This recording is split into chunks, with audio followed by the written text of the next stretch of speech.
Hey guys, this is Mrs. Abbott. This week for your weekly meeting, we actually wanted to quickly go over citations again. I know a lot of you have done quite a bit with this in the first semester and hopefully maybe just in your English classes, but it's something as a whole that we're not doing perfectly. A lot of us are doing a lot of the elements correctly, but especially those of you getting ready to do research papers, those of you choosing just to write some basic papers for us in PBL. We are seeing enough mistakes that we figured a quick kind of how-to video might help fix some of those, as well as if you ever get stuck with citations in the future, you can feel free to load this video up and hopefully get some questions answered. So I will try to be as quick as possible because we all know how I can ramble. So first and foremost, MLA, this is the style that we are all probably most familiar with. It's the style that you use in your English classes. As you can see here, this is the basic style of an MLA paper. This is an example of the first page of the paper. The top, you can see the last name with the page number, and then you can see the proper heading. You also see that we have indentations on each paragraph, and there's no extra spacing between the paragraphs other than the paper spacing, which is double spaced. As a whole, MLA is just a great basic style. It's used just for the English language and style as a whole. So usually if you don't know what style to use, MLA is a great one to start with. The reason behind that is APA is a little bit more specialized. Those of you juniors, you're going to have to use APA style for your research paper. I'm pretty sure the school just wants to expose you to APA at least once. But those of you choosing to go the college route, if you choose to pursue any of the social sciences or business, you'll find yourself writing in APA a lot. So stuff like, if you like psychology or linguistics or sociology, or on the business side, even like economics, you'll be writing papers in APA style. You can see that an APA style requires a title page. Like this, it has the heading and then kind of the header that's similar to the MLA, but in the middle of the paper. And the other big difference is an APA paper, if done right, requires an abstract. An abstract is kind of like a quick breakdown of the paper, a quick little snippet, a little summary. But as a whole, once you've done your abstract and your title page, it's fairly similar. So that's MLA and APA. But as a whole, what you care most is how to cite. In the past, at least if you were here first semester, and I think Miss Royce uses this a lot, we have been using EasyBib. Sadly, within the last couple days, we actually found out that EasyBib is trying to now charge you to do a lot of the various citation tasks. If you're doing anything in APA, it wants you to upgrade. If you're trying to do the parenthetical, which I'm going to teach you, which you need to know, it's going to make you upgrade. So we're actually going to attempt to find some other options. I personally am a big fan of Citation Machine, or son of a Citation Machine. It's what I've used since I was getting my master's. Miss Nash pointed out she really likes bibme.org, but no, there's a lot of others. Just please don't feel the need to purchase these kind of online citation formatting tools, because you can find this stuff for free. So in my video, I'm going to use Citation Machine because that's what I'm familiar with. When it comes to citing your different sources, you typically want to go through these basic steps. First, you want to pick your website. Again, we don't really like EasyBib, so I'm going to stick with Citation Machine. You're going to choose what format you're going with, MLA or APA. You're going to pick the basic best category or subcategory. Is it a book? Is it an internet website? Is it a work of art? Whatever it is. You're going to go ahead and type in what you can and see if there's an autofill option. You'd be amazed that a lot of these are already kind of pre-made for you. And then what I want you to do is save the large citation and the in-paper citation so you can access those for later. So instead of just telling you about it, I'm going to actually go find 3 sources real quick so that you can hopefully recreate this if you're having any issues. So in this kind of pretend situation, I am clearly doing a project over The Great Gatsby, and I found a book, I did an in-person interview, and then I found an online website. So we will go ahead and start with the book. I'm going to go to my website. Again, I'm at citationmachine.net. The first step, if you recall, go back over here, was to pick my website. I'm on Citation Machine. I need to choose which format, so I'm going to do MLA format. Now, I need to pick the best category I can and see if there's an autofill option. So, The Great Gatsby book, magazine, newspaper, obviously that's a book. So I'll go ahead and see if it has the autofill. So I'll say Great Gatsby. It's coming up for me, and I will search for that book. Now, looks like 2 of these are good options. We have Fitzgerald by those 2. My book just says F. Scott Fitzgerald. This one has a Scribner, 2013. Let me go ahead and open my book.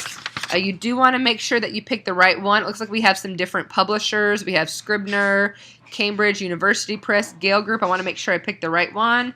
And yep, on my 3rd page, it looks like Scribner is my, there we go, is my publisher. So that's the one that I'll select. At that point, we want to make sure that we have the autofill, but if so, we want to check the results and add anything we can. Because even though it's the autofill, I want to make sure to be as accurate as possible. So my author is correct, Great Gatsby. Mine doesn't seem to have a volume. That is the right edition. Now, page numbers. Let's say maybe I'm only accessing a small part of the book. I'm not reading the whole book. Maybe I'm just reading the first 50 pages. I could say 1 through page 50. That would be allowed. City, mine was published in New York, New York, so I can be more accurate there. And the country actually is United States. So as you can see, even though it was the autofill option, it still is not as accurate as it should be. And then if I had a chapter title, one title, I could do that. If something does not pertain to you, you just leave it blank. So in this case, I'm going to leave chapter title blank, and I'm going to create my citation. All right, so it looks like it made it all pretty for me. So I'm going to go ahead and copy and paste this. And I'm a big fan of I just open up a Word document as I'm working, and I save those. As soon as I find a source, I usually kind of cite it so I have it available for me. Now, this is my source that I like, that I'm going to use at my works cited page at the end, but we know that I also need the parenthetical, the source that I can use within my paper if I choose to summarize, use a direct quote from a source. So, it looks like I copied the wrong one. Let's try that again. You can tell I've been practicing. There we go. And then I need my parenthetical. So I have parenthetical right there. I'll click, and that is what my in-paper site would look like. So I'm going to copy and paste, and I'll put that underneath it so I have that available for me in the future. Now on to my next one. I said that my next site source was that I interviewed Miss Barnett. So I'm going to go MLA format.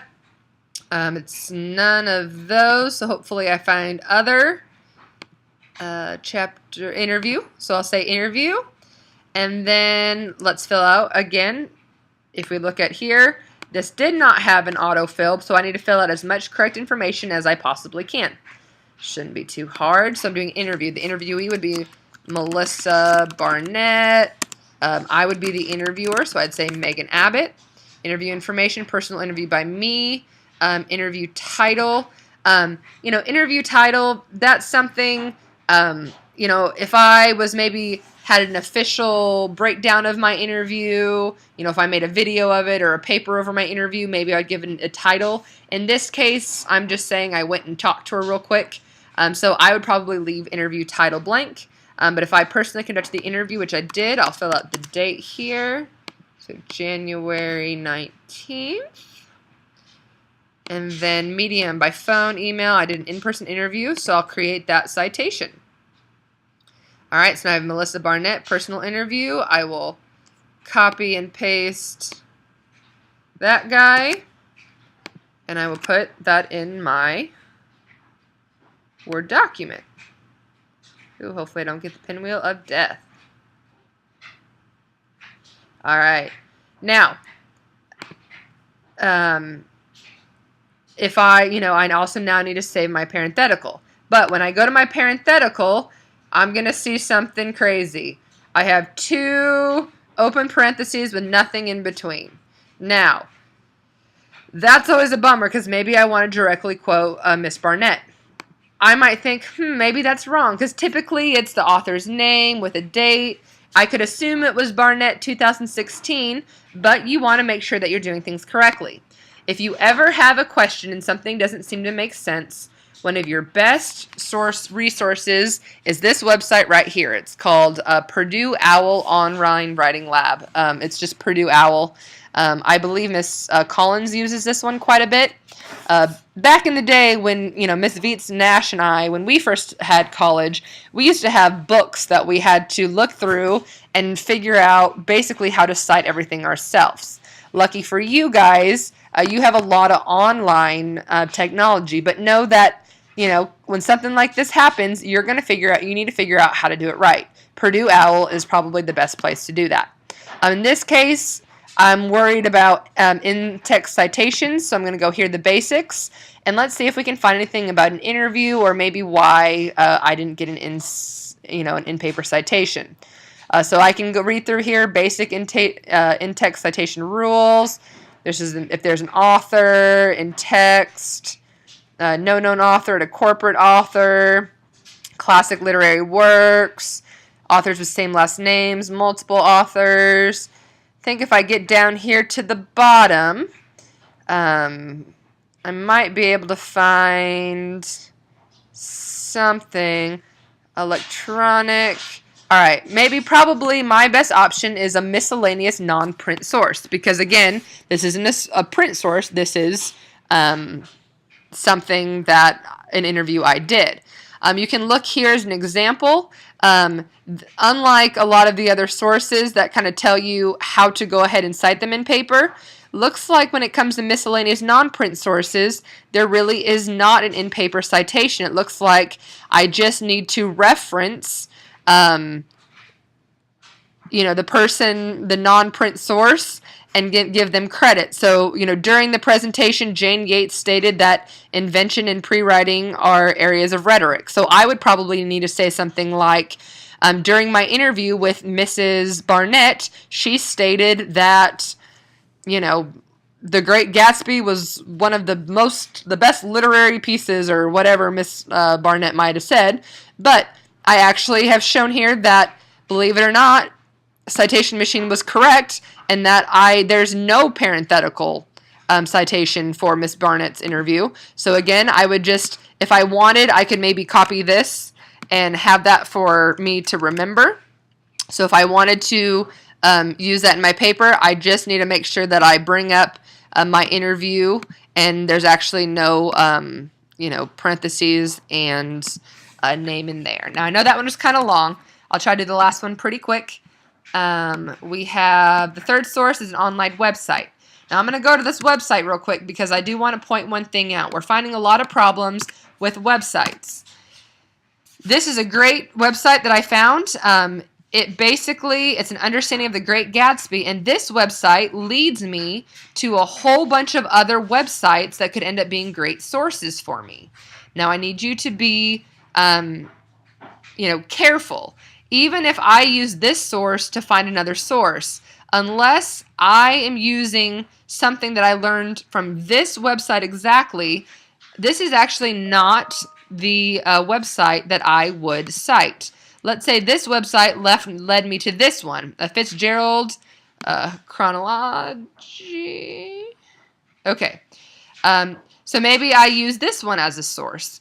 In that case, you'll notice that this would actually be the website that I'm going to use, not the original one that I had on my PowerPoint. The reason is because this source did help me find this source, but unless, if I'm using the fact that in September 24th, 1896, that, the birth of Scott, he was born, I would use the site I'm currently on, not the site that helped me find there. We're having people trying to cite Google, and a lot of more search engine-y stuff. No, you only cite the source that you're getting your direct information from. So really quick, I'll make sure that I copied this source. I'll go to my citation machine. I'll go back to the top. Again, I'm in MLA. This would be a website. I'll go ahead and put in the website. Let's see if it has anything about it. University of South Carolina. Looks like, yep. Is this South Carolina? Oh, yep, University of South Carolina. Looks like it found the right one. So I'll say that's the right one. All right. It said, here's what we could find. They only found the URL, the title, and the website. Looks like they could not find a publisher or a publication date. I'll check. Do I have a publisher or a publication date? Nope. Looks like this is about all I can find. So it looks like the site in here is correct. So I'll continue to the final step. Again, looks like there was no publisher. There's no contributors.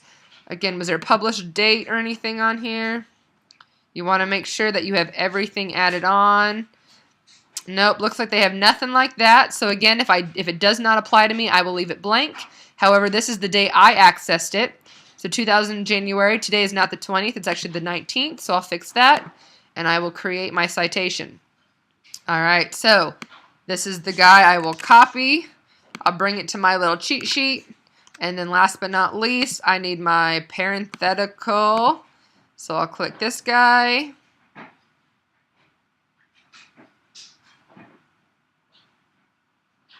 And I want, in this case, you can see it had no contributors, in which case that would be my first option for the in-paper citation. But since that didn't do anything, I would just cite then the title, which is the University of South Carolina Libraries. So I would copy and paste that guy, and I can put him on my little cheat sheet. So I have now cited those 3 sources, and I promise I am wrapping up. Oop. All right, so at that point, I want to put my works cited together. Basic format of a works cited, you can see here. Again, I have, just like the beginning of, and I'm in MLA, I have my last name, page number. You can see that there's 1-inch margins, still 12-point font, last name, page number in the header. You want to center and capitalize works cited at the top of the paper. You double space each entry, so it's not only double space, but then I put that extra additional space in between them. And then there's a hanging indent whenever the second or third line. So as you can see here, the first line is further out, and then I will indent anything else that will come up. So in which case, I can bring up my Word document. So we know that we are double spaced, 12-point font. Again, I'll center my works cited, and then I will put this together. I have my 3 sources here. The only thing that you'll also notice, oops, sorry, wrong one, is that these are in alphabetical order. You want to make sure that, actually I don't think these are, but you want this to be in alphabetical order. So I'll start with my Barnett. That'll go first. Right now it looks like my font's a little off. I'll fix that later. Again, I then do an additional, it should be on double space.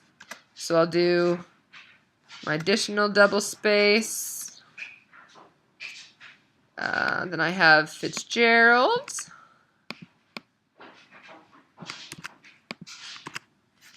I'll fix that. And then I have my University of South Carolina Libraries. Again, you can tell I copied and pasted different ways. I'll make sure that I have my 12-point font. I'm using the exact same font. Maybe I've been using Arial in my paper. And now, let's see, did I do everything right? I think I'm catching one thing that doesn't look right in my eyes. So we have double space, but I also need to do the additional double space of each entry. So I need to add one more little space in there to give me some room. And now looks like I look good. There's one other thing I'm catching. I need to, nope, not that. I need to put my indent if it goes to that second line. And now I feel like I'm good. I'm double space, extra double space in between, and my works cited. So hopefully mine looks fairly right. Okay. There's one other trick that I want to show you before I give you your assignment. It'll be 2 seconds. If you can see here, if I happen to cite all of my sources at the same time, I can actually, or Citation Machine actually is saving them for me. So I can click right here, this download to Word, And believe it or not, oh, it's not going to let me do it unless I log in. Well, I will tell you, if you go ahead and push that and you create a login, it will actually create the works cited for you, believe it or not. Or you can do, if you're doing sites over a long period of time, you can kind of recreate what I've done and then have it over here. That's why it looks weird. It's the wrong font. Still, hopefully, a pretty good refresher for you on how to do a basic works cited for your papers. The last thing I'm going to want you guys to do is your assignment. Again, when we assign you something on Wednesday, this will be due by Friday. All we want is for you to send an email to your teachers covering the following. I want 2 things that this video, that you learned from this video, and 1 thing that this video reaffirmed or confirmed. So something that you think you maybe kind of already knew, but you refreshed, so that you were refreshed over. So we're calling this the assignment 2-1 because 2 things you learned and 1 thing that was confirmed in your brain. Hopefully you learned something and this wasn't a total waste of your time. Thank you for listening.